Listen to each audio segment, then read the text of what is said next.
আসসালামু আলাইকুম ওয়া রাহমাতুল্লাহি ওয়া বারাকাতুহু। প্রিয় শিক্ষার্থীরা, কেমন আছো সবাই? আশা করি প্রত্যেকেই ভালো আছো। ক্যামব্রিয়ান অনলাইন ক্লাসরুমে তোমাদের স্বাগত জানাচ্ছি। আমরা ধারাবাহিকভাবে বিভিন্ন টপিক নিয়ে আলোচনা করছিলাম। তারই ধারাবাহিকতায় নতুন আরেকটি টপিক নিয়ে তোমাদের সামনে হাজির হয়েছি। যেহেতু আমাদের আলোচনা চলছে নাটক নিয়ে, নাটক সম্পর্কে অলরেডি একটি ক্লাস হয়েছে। আমরা নাটক নিয়েই আরও কয়েকটি ক্লাস করব। তার ধারাবাহিকতায় নাটক সম্পর্কে নতুন কিছু তথ্য, নতুন কিছু কোশ্চেন এবং তার উত্তর সহ নিয়ে আজকে তোমাদের সামনে হাজির হয়েছি। আমি আমিন স্যার, প্রভাষক, বাংলা বিভাগ, আখাউড়া ক্যামব্রিয়ান কলেজ।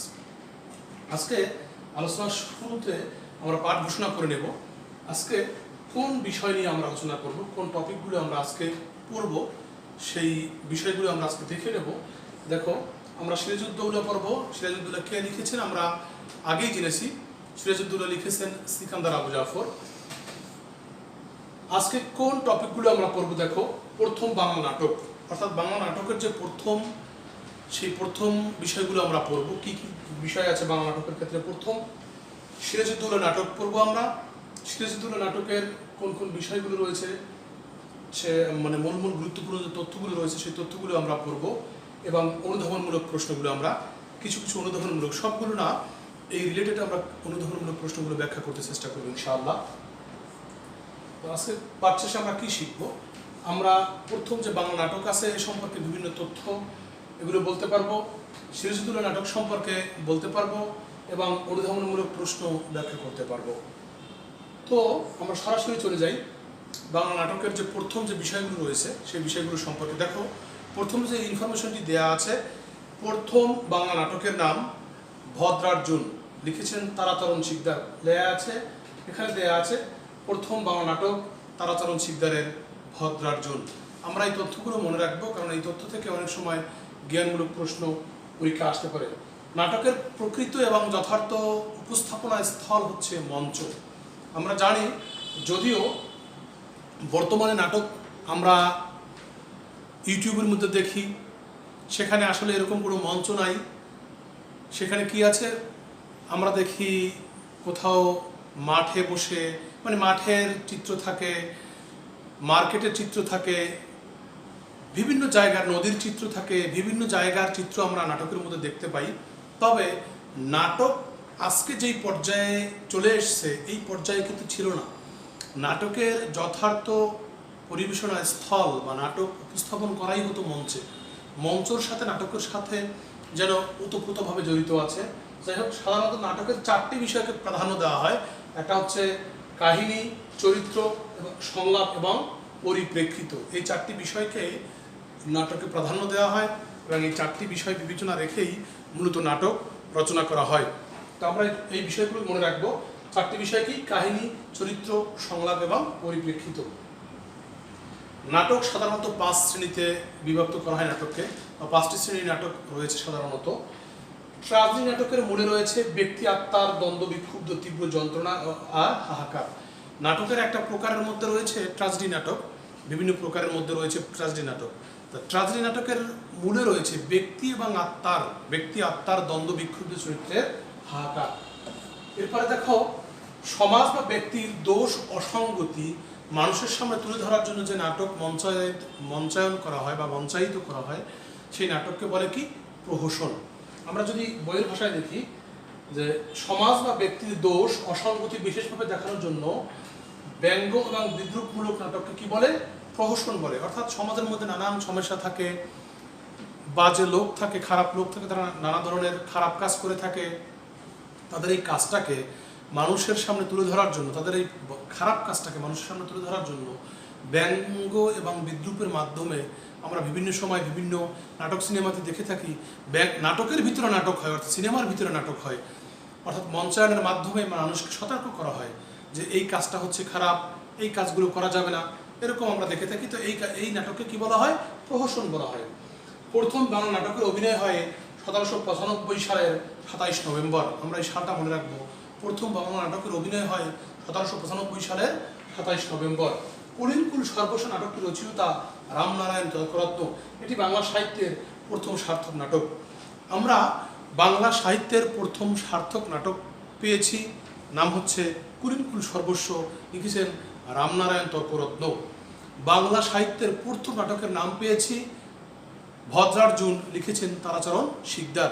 এরপরে যে তথ্যটি রয়েছে, বাংলা সাহিত্যের প্রথম সার্থক ট্রাজেডি নাটক, নাম হচ্ছে শর্মিষ্ঠা। তো এই যে অনেকগুলো তথ্য আমরা এখান থেকে জানলাম, এই তথ্যগুলো আমরা অবশ্যই মাথায় রাখবো, কারণ এই তথ্যের উপর ভিত্তি করে আমাদের দেখা যাবে বিভিন্ন সময় জ্ঞানমূলক প্রশ্ন এসে থাকে। এরপর সিরাজউদ্দৌলা নাটক সম্পর্কে আমরা কিছু তথ্য জানবো। দেখো, পলাশীর যুদ্ধ সংঘটিত 1757 সালে 23শে জুন, আমরা সকলেই জানি। এই তারিখটা অবশ্যই আমাদের মাথায় রাখতে হবে প্রত্যেকের। সিরাজউদ্দৌলা নাটকের 4টি অঙ্ক রয়েছে, এই 4টি অঙ্কে 12টি দৃশ্য রয়েছে। এই 12টি দৃশ্যের মধ্যে সিরাজ স্বয়ং 8টি দৃশ্যেই উপস্থিত ছিলেন। সিরাজউদ্দৌলা নাটকের কেন্দ্রীয় চরিত্র হচ্ছে সিরাজ। সিরাজউদ্দৌলা নাটকের সবকিছু বুঝতে পারছেন, কিন্তু কঠোরতম পদক্ষেপ নিতে পারেননি, এটা বলা প্রয়োজন নেই। সিরাজউদ্দৌলা নাটকের মোট চরিত্র সংখ্যা 40টি প্রায়। গুরুত্বপূর্ণ কিছু তথ্য এখানে সিরাজউদ্দৌলা নাটক সম্পর্কে আমরা দেখতে পেয়েছি। সেটা হচ্ছে কি, পলাশী যুদ্ধ সংঘটিত হয় 1757 সালের 23শে জুন। সিরাজউদ্দৌলা নাটকে মোট 4টি অঙ্ক রয়েছে। এই 4টি অঙ্কের মধ্যে আবার 12টি দৃশ্য রয়েছে। এই 12টি দৃশ্যের মধ্যে আবার 8টি দৃশ্যেই স্বয়ং সিরাজ উপস্থিত রয়েছেন। আমরা এগুলো দেখলাম, এবং সবশেষে দেখলাম যে এই সিরাজউদ্দৌলা নাটকে কম বেশ মিলিয়ে, ছোট বড় মিলিয়ে প্রায় 40টি চরিত্র রয়েছে। এরপরে আমরা জানবো ক্রমান্বয়ে প্রথম অঙ্কের যে দৃশ্যগুলো আছে, প্রথম অঙ্কের 3টি দৃশ্য সম্পর্কে আমরা জানবো। প্রথম অঙ্কের প্রথম দৃশ্য সংঘটিত হয়েছে ফোর্ট উইলিয়াম দুর্গ।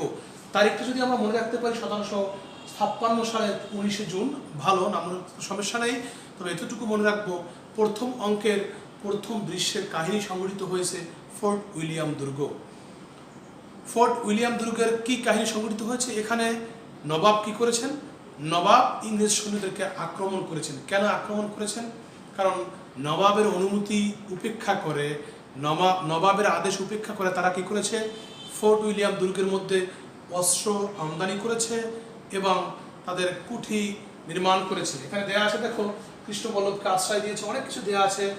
দুর্গ আক্রমণ করেছেন, শোচনীয় অবস্থা, তবু যুদ্ধ না করে উপায় নেই। যাই হোক, মূল কথা হচ্ছে ফোর্ট উইলিয়াম দুর্গে নবাব আক্রমণ করেছেন। আক্রমণের কারণ হচ্ছে নবাবের আদেশ উপেক্ষা করে তারা অস্ত্র আমদানি করেছে, কৃষ্ণবল্লভকে আশ্রয় দিয়েছে, এজন্য আক্রমণ করেছেন। আক্রমণের এক পর্যায়ে যেহেতু আক্রমণ করেই বসছেন, প্রতি আক্রমণ না করে উপায় নেই, তাই ইংরেজরাও কি করেছেন, প্রাণপণে যুদ্ধ করার চেষ্টা করেছেন। তবে ইংরেজদের অবস্থা কি, খুবই শোচনীয়। তারা একে একে কি করছেন, ফোর্ট উইলিয়াম দুর্গ ছেড়ে পালিয়ে ফোর্ট উইলিয়াম জাহাজে, ভাগীরথী নদীতে তাদের জাহাজ রাখা ছিল, ফোর্ট উইলিয়াম জাহাজ, সেই জাহাজে আশ্রয় নিচ্ছেন। এটাই হচ্ছে মূল কথা এখানে। এরপরে দেখো, প্রথম অঙ্কের দ্বিতীয় দৃশ্যে 3রা জুলাই কলকাতার ভাগীরথী নদীতে ফোর্ট উইলিয়াম জাহাজ। এই যে দ্বিতীয় দৃশ্যে ফোর্ট উইলিয়াম জাহাজে, এখানে ইংরেজদের যে শোচনীয় অবস্থা, সেই অবস্থার কথা বর্ণনা করা হয়েছে। অর্থাৎ নবাবের সৈন্যের সামনে টিকতে না পেরে ইংরেজ সৈন্যরা যখন ফোর্ট উইলিয়াম জাহাজে গিয়ে আশ্রয় গ্রহণ করলো, সেখানে তাদের প্রয়োজনীয় কাপড় নেই, তাদের খাবার নেই, নানান সমস্যায় নানানজন নানান রকম কথাবার্তা বলতে লাগলো। হ্যাঁ, সব শেষে আমরা দেখতে পাই যে তাদের মধ্যে একটাই কথা, যে আমরা এখানে ভাব দেখাচ্ছি, শক্তি প্রদর্শন করছি, অথচ কি হচ্ছে, আমাদের পরনে কাপড় পর্যন্ত কিন্তু নেই।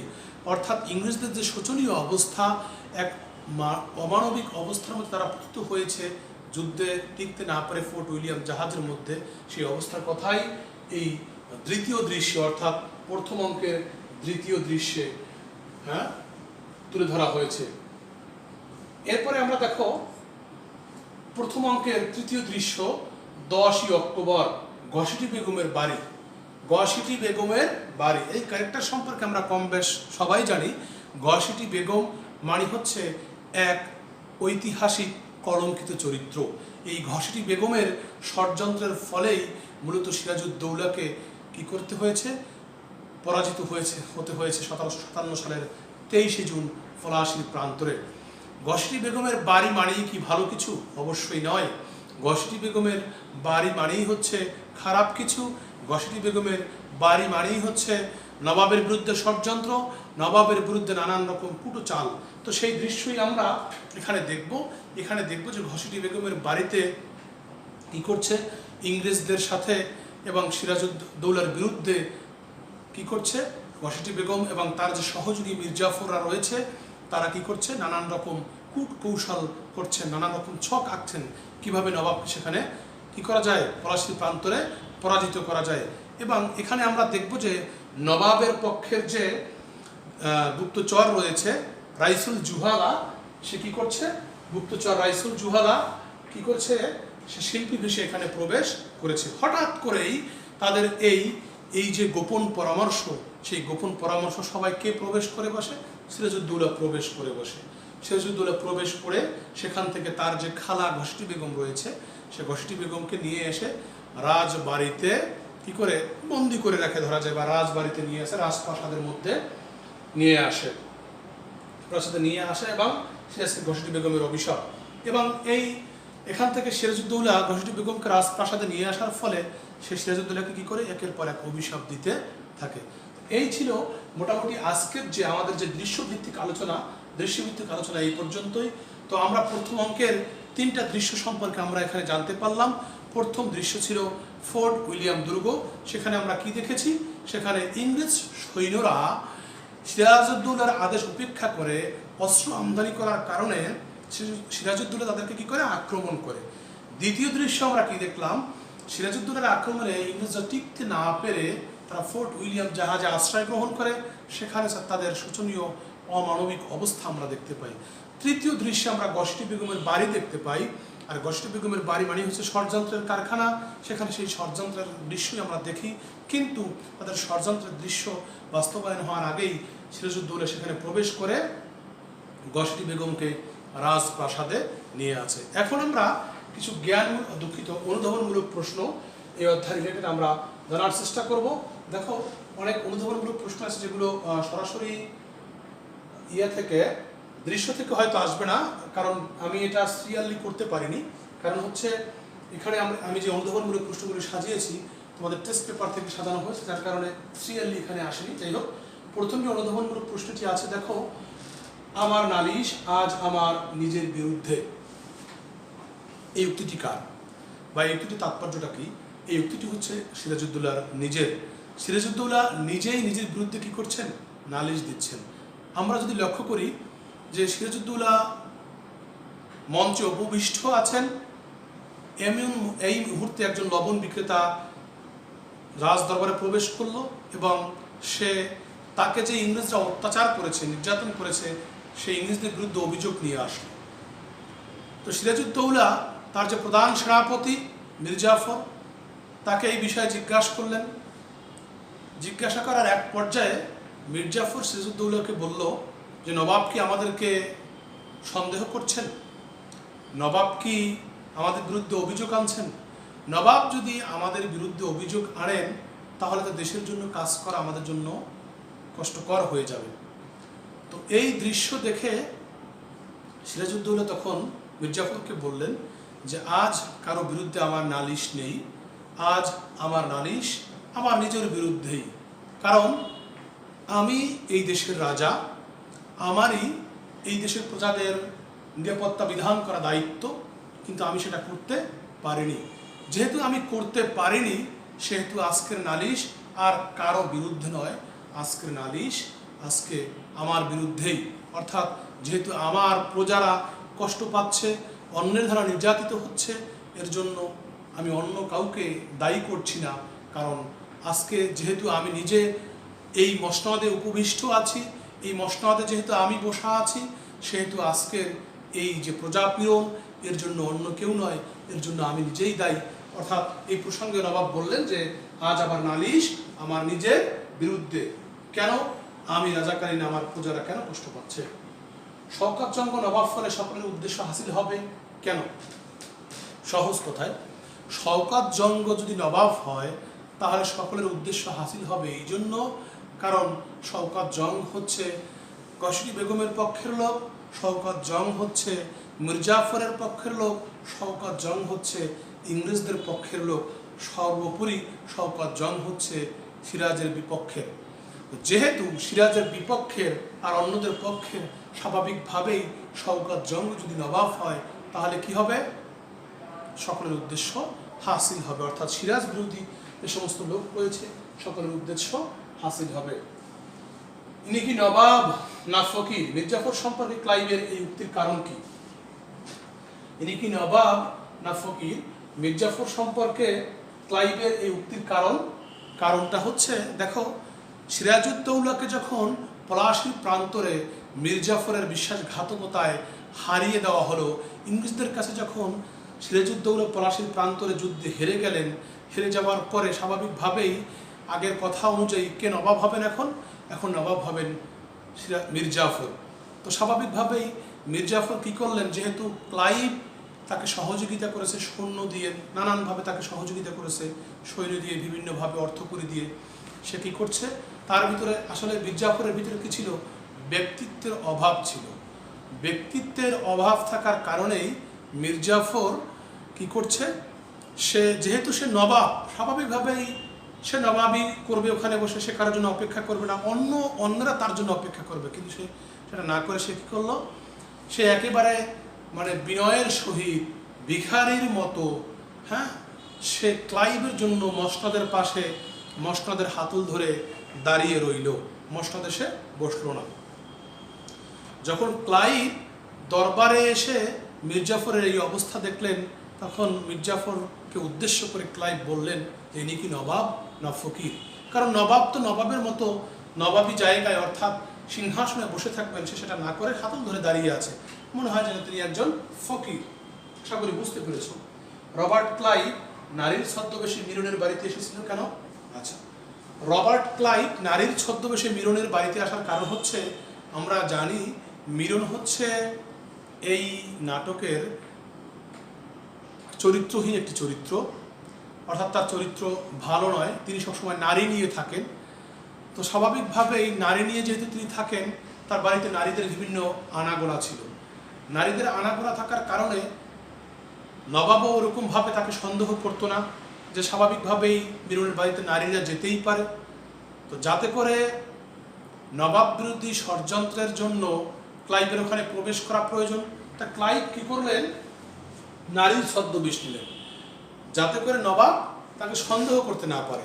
নবাব যখন দেখবেন যে কোনো নারী মিরনের বাড়িতে প্রবেশ করেছে, তখন নবাব কি ভাববেন, যে হয়তো কোনো কি করেছে, কোনো নারী ওখানে প্রবেশ করেছে।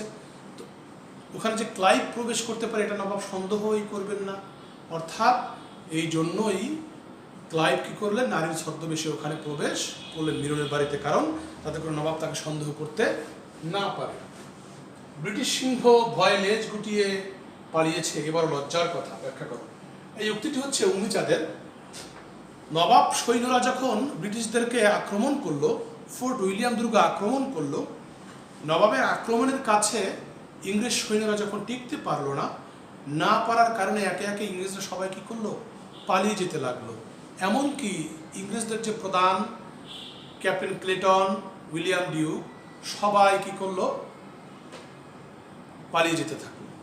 সবাই পালিয়ে যেয়ে কি করলো, ফোর্ট উইলিয়াম জাহাজে আশ্রয় গ্রহণ করলো। হলোয়েল, ইংরেজ গুপ্তচর হলোয়েল যখন উমিচাঁদকে এই খবর দিল, তখন উমিচাঁদ কি করলো, ব্যঙ্গ করে, তিরস্কার করে ইংরেজদের উদ্দেশ্যে বলল যে ব্রিটিশ সিংহ ভয়ে লেজ গুটিয়ে পালিয়েছে, বড় লজ্জার কথা। অর্থাৎ তারা সিংহ আবার লেজ গুটিয়েও পালিয়েছে, বড় লজ্জারই কথা। তাদেরকে খোঁচা দিয়ে মূলত উমিচাঁদ কথা বলেছে। ভালো কাজে অযথা বিলম্ব বুদ্ধিমানের কাজ নয়, ভালো কাজে অযথা বিলম্ব বুদ্ধিমানের কাজ নয়। এই দুটি হচ্ছে মির্জাফরের। মির্জাফররা সবাই মিলে যখন নবাব বিরোধী ষড়যন্ত্র করছিল, এক পর্যায়ে নানান রকম কথা বলতে লাগলো।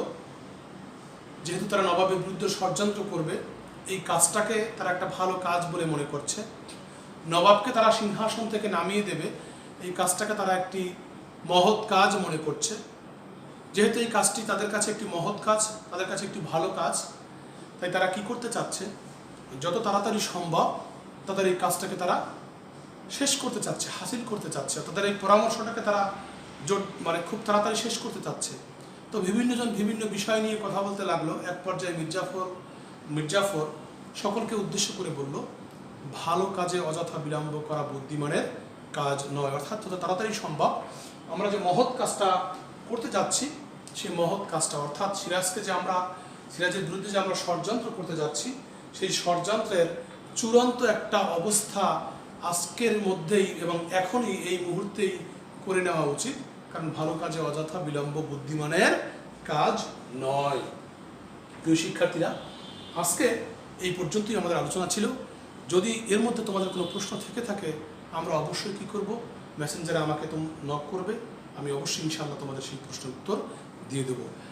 আজকে যে আলোচনাগুলো করেছি সেই আলোচনার উপরে আমরা কয়েকটি কুইজ রেখেছি, দেখো, মূল্যায়ন করার জন্য। সিরাজউদ্দৌলা নাটকের অঙ্ক কতটি? বলো তো কয়টি অঙ্ক? 5 সেকেন্ড। কে বলতে পারবে? অনেকেই হয়তো বলতে পেরেছো, অনেকেই আবার বলতে পারোনি। সকলের উদ্দেশ্যেই বলছি, সিরাজউদ্দৌলা নাটকের মোট অঙ্ক সংখ্যা হচ্ছে 4টি। বাংলা সাহিত্যের প্রথম সার্থক ট্র্যাজেডি নাটকের নাম কি? আমরা পড়েছি। 5 সেকেন্ড টাইম। কে বলতে পারবে? আমি আশা করি, আমার প্রত্যাশা অনেকেই হয়তো উত্তর দিতে পেরেছো। বাংলা সাহিত্যের প্রথম সার্থক ট্র্যাজেডি নাটকের নাম হচ্ছে শর্মিষ্ঠা। আশা করি বুঝতে পেরেছো সকলেই। কয়টি দৃশ্যে সিরাজ স্বয়ং উপস্থিত ছিলেন? খুবই সহজ এবং সিম্পল একটা প্রশ্ন, বিভিন্ন সময় এটা জ্ঞানমূলক এসে থাকে। বলো তো 5 সেকেন্ড। অনেকে হয়তো উত্তর দিয়ে ফেলেছে অলরেডি, যারা দিতে পারোনি বা যারা দিয়েছে তাদের সবার জন্য আমি আর একবার বলে দিচ্ছি। সিরাজ স্বয়ং 8টি দৃশ্যে এই নাটকের মধ্যে উপস্থিত ছিলেন। মোট দৃশ্য সংখ্যা 12টি, 8টির মধ্যেই সিরাজ উপস্থিত ছিলেন। প্রিয় শিক্ষার্থীরা, আজকে এই ছিল আমাদের আলোচ্য বিষয়। তো আমরা বাড়িতে কি করব? বাড়িতে প্রথম অঙ্কের যে দৃশ্যগুলো রয়েছে ভালো করে পড়ে এর মধ্যে যে জ্ঞানগুলো রয়েছে সেই জ্ঞানগুলো আমরা প্র্যাকটিস করার চেষ্টা করব এবং মনে রাখার চেষ্টা করব এবং মুখস্থ করার চেষ্টা করব। সবাইকে অসংখ্য অসংখ্য ধন্যবাদ জানিয়ে আজকে ক্লাস থেকে বিদায় নিচ্ছি। সকলেই ভালো থাকো। তোমাদের প্রি টেস্ট ফেজ 2 পরীক্ষার সামনে চলে এসছে, সেই পরীক্ষার প্রস্তুতি নাও। সবাইকে অসংখ্য ধন্যবাদ জানিয়ে বিদায় নিচ্ছি।